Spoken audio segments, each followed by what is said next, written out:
మాతర యుద్ధం అనేది వచ్చింది అన్నట్టు ఉద్యమం. సో ఇక్కడ డివైడ్ బెంగాల్కు వ్యతిరేకంగా చేసిన భారతదేశంలో చేసిన దానికి వ్యతిరేకంగా చేసిన ఉద్యమే వందే మాతర ఉద్యమం 1905లో వచ్చింది అన్నట్టు. సో ఇక్కడ డివైడ్ బెంగాల్ అనేది మనకు 1905లో వేస్తే దాన్ని క్యాన్సల్ అయింది ఎప్పుడు 1911లో క్యాన్సల్ కావడం జరుగుతుంది. 1905లో ఆ డివైడ్ బెంగాల్ అనేది స్టార్ట్ అయితే అది ఎప్పుడు రద్దు చేశారు 1911లో రద్దు చేయడం జరిగింది. సో ఈ స్టేజ్ని ఈ 1905 టు 1911 ఈ స్టేజ్ని వందే మాతర స్టేజ్ అని పిలుస్తారు అన్నట్టు.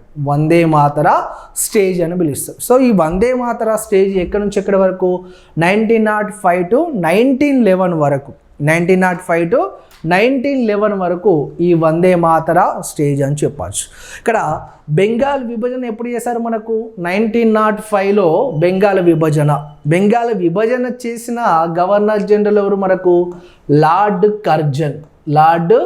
కర్జన్ అనేవాడు మనకు ఈ డివైడ్ బెంగాల్ చేసిన వ్యక్తి ఎవరు అంటే లార్డ్ కర్జన్. హిందూ ముస్లింలను వేరు చేసి పరిపాలన విభజించు పాలించు అనే ఒక సిద్ధాంతాన్ని మనకు తీసుకొచ్చిన వ్యక్తి ఎవరు లార్డ్ కర్జన్. దానికి వ్యతిరేకంగా వచ్చిందే వందే మాతర ఉద్యమం అని చెప్పచ్చు. సో మరి ఎప్పుడు రద్దు చేశారు అది 1911లో ఇది రద్దు చేయడం జరిగింది. ఎప్పుడు రద్దు అయింది 1911లో. మరి 1911లో మనకు గవర్నర్ జనరల్ ఆఫ్ ఇండియా లేదా వైస్రాయ్గా ఉన్న వ్యక్తి ఎవరు అంటే సెకండ్ హార్డింజ్